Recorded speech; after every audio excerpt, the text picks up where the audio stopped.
Hello, and welcome to the latest episode of the Low Budget Review Show. I am your host, Eric Smith, and today I'm talking about It by Stephen King.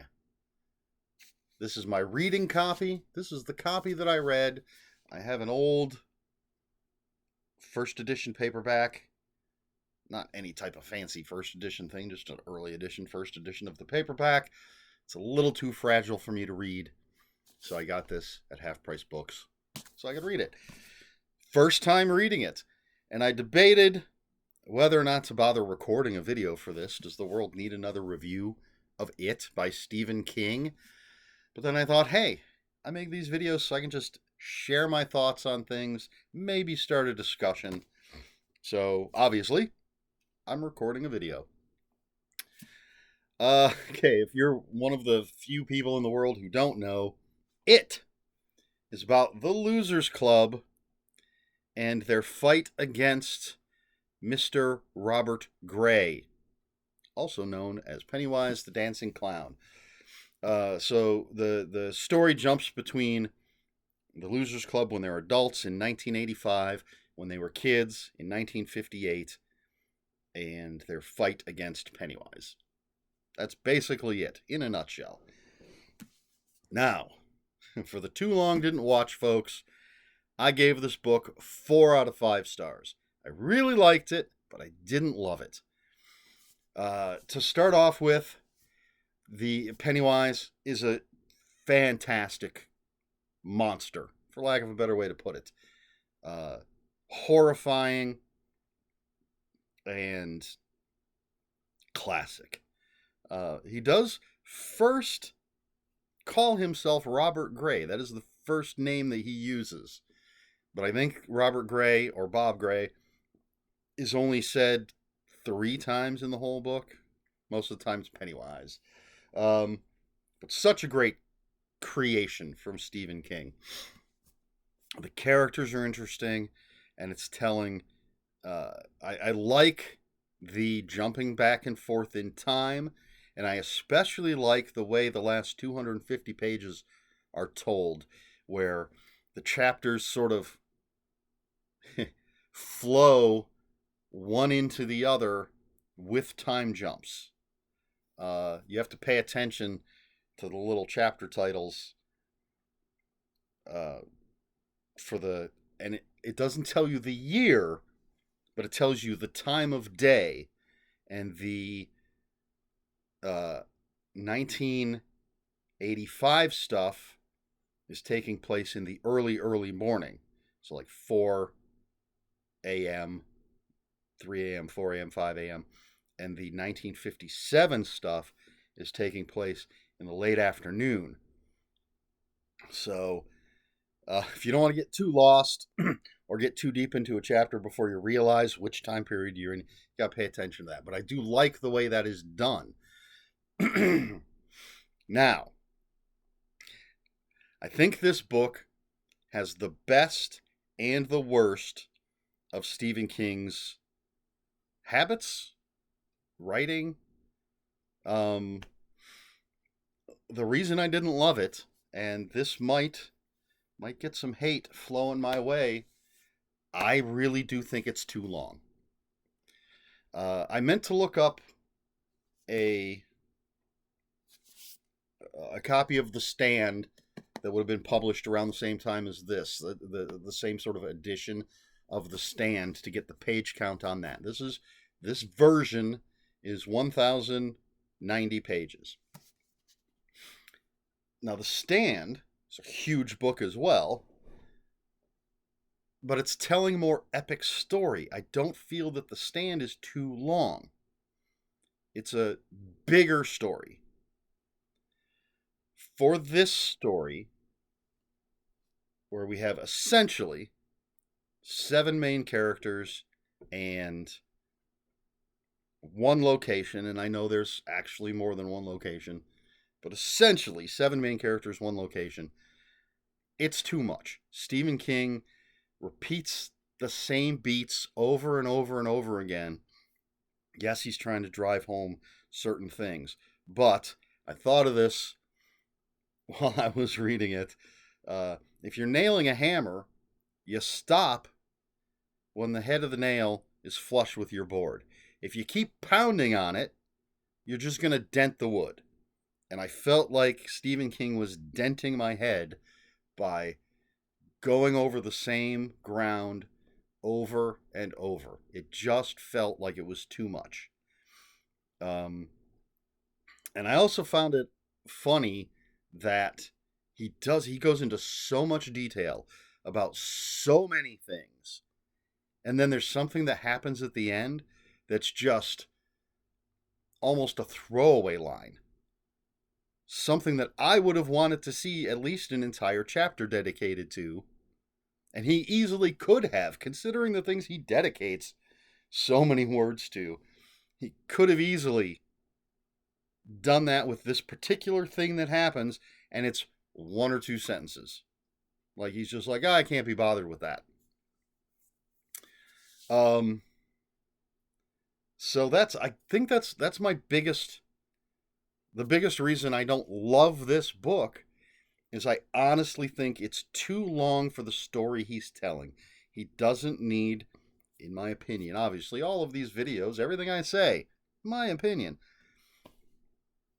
he doesn't need all the words. And you have all the words. He doesn't need all the words. You have stories within stories. So somebody's telling their story, and within their story, someone else tells them a story. And then I can't remember if there's a third level to that. I really wish I could remember if, like, someone's telling a story, and in their story, someone's telling a story, and in their story, someone else is telling a story. It's quite possible. It's a Russian nesting doll of stories, which isn't necessarily bad, except that he keeps pounding on the same things. But aside from that, again, I think it's a great story with great characters and a great villain, multiple great villains. And I think the human villains might be even more terrifying than Mr. Robert Gray, a.k.a. Pennywise the Dancing Clown. And, I was going to say this at the beginning, but I didn't, obviously, so I'm saying it now. I did try to read this book decades ago, and after about 150 pages or so, I decided that nothing had happened. Nothing was happening, and I quit.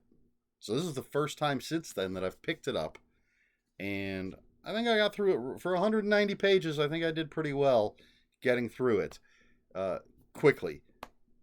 I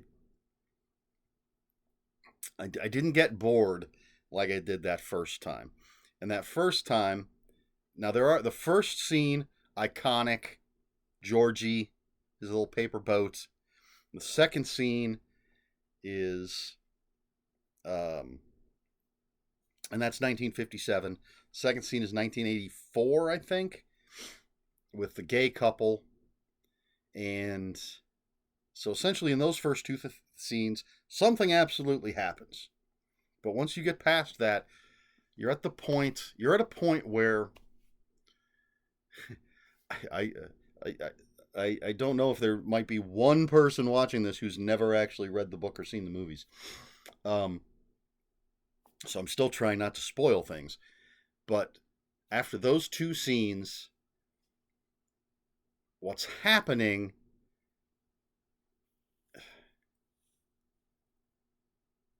one could say not much actually happens in essentially 100 pages. It is part of the way Stephen King is telling the story, and I did not feel that way this time. But I could see why I felt that way the first time I read it. Technically, once you're past those first two incidents, Georgie and then the gay couple, the rest of the book technically only takes place over 48 hours, maybe 72 hours. That's it. Because all of the 1957-58 stuff is flashbacks or people telling the stories of what happened back then.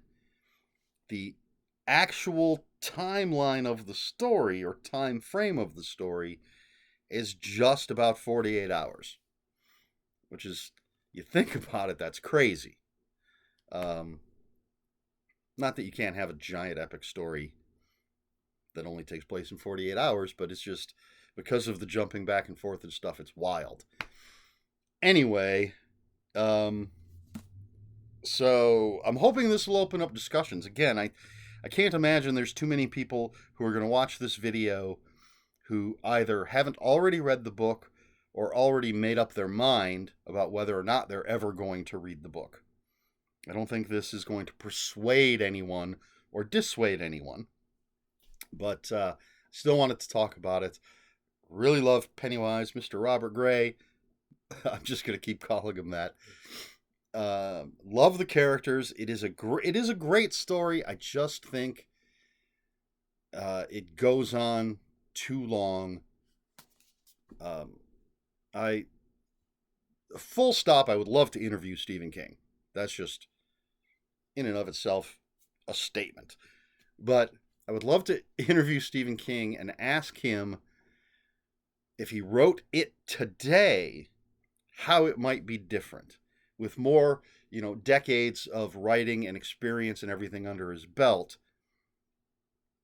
would he write it any differently? And that's not to talk about or include that scene. People who know. I'm not going to spoil it for anybody who doesn't know. I don't think I need to address that scene in this video. I wonder if there are how many reviews of this book there are that don't talk about that scene in some way. But taking that off the table, I wonder if he would make this a shorter story. Not a short story, but shorter than 1,090 pages. If he would be a little more succinct. Maybe not, but maybe he would. I don't know. I think his best and his worst traits as a writer are in this book. And so that's why I really like it, but I don't love it. So I think that covers pretty much everything. There's so many reviews. I don't need to beat a dead horse. I will say I saw the original TV miniseries back when it came out, and I've seen it maybe once or twice since then. Don't remember a lot of the details, and I've only seen part 1 of the recent theatrical remake or adaptation. I have part 2. People say I wasted my $7 buying the Blu-ray, but I wanted to read the book before watching that. I would like to rewatch the miniseries and then watch part 1 again, and then finally watch part 2 of the recent series. So there's all of that. There was one scene at the very, very end of the book. I had to ask my sister. I was like, that seemed incredibly familiar. Was that in the miniseries? She's like, yeah, that was in the miniseries. I was like, okay, I figured it had to be, because there's no way it would seem that familiar if I hadn't seen it in the movie. Anyway, that's all movie talk. This is supposed to be book talk. I'm not going to ask a question for this video. So Stephen King's It, 4 out of 5 stars. No special question for this video. Just let's talk it down in the comments below. If you have any comments, questions, or corrections for me, please put those in the comments below. Comments are open for spoilers. Just post a spoiler warning. We try to be polite here at the Low Budget Review Show. Although, again, is there anything to spoil? Is there anyone who hasn't read the book or seen the movies? Anyway, please like, share, and subscribe, all the usual YouTube stuff. And if you'd care to follow me on other social media, my Twitter is @Ronan5757. My Instagram, where I post pictures of books, comic books, board games, and fuzzy animals, is Eric Smith 5757. That's Eric with a K, ERIKSMITH 5757. And if you're on Blue Sky, I am at EL Smith. That's all I have for you. This has been the Low Budget Review Show. I have been Eric Smith. And until next time, read more books.